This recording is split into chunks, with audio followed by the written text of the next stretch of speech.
आता ढाकाळ्याला दादांच्या घरी खूप छान जेवण झालं आणि जेवण तयार कोणी केलं होतं माहिती आहे? योगेशने. बेसन आणि भाकरी.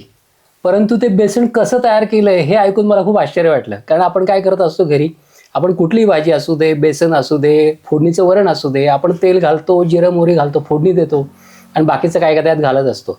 परंतु मला आश्चर्य हे ऐकून वाटलं की हे बेसन जे आहे त्याला फोडणी दिलेली नाही, म्हणजे कुठलंही त्याच्यामध्ये तेल घातलेलं नाही.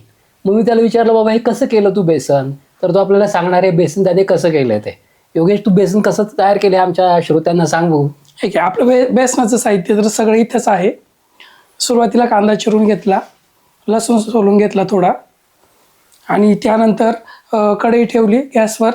त्यात जिरी मोहरी टाकली, ती थोडीशी. त्याच्यात तेल नाही घातलं, तेल नाही टाकलं, जिरं मोहरी घातली त्याच्या. कढई गरम झाल्यावर ते आणि ते भाजलं व्यवस्थित. जिरे मोहरी जरा भाजली. जिरी भाजल्यावर मग त्यात चिरलेला कांदा टाकला. तो थोडासा परतून घेतल्यावर वरतून मिरच्या, चिरलेली मिरची आणि थोडंसं पाणी टाकलं. मग ते त्यात उलटं पालटं करून घेतलं आणि त्यानंतर मग वरतून बेसन आणि पाणी ते टाकलं. हां, आणि त्याच्यानंतर मीठ घातलं, हळद घातली, मीठ हळद झालं. आणि असं बेसन केलं. आणि आपलं नॉर्मल जे बेसन होतं, नॉर्मल जे बेसन आपल्याला लागतं त्याच्यापेक्षा खूप छान चवीला लागतं. आपण नेहमी म्हणत असतो की फोडणीशिवाय भाज्या होत नाही, बेसन होत नाही.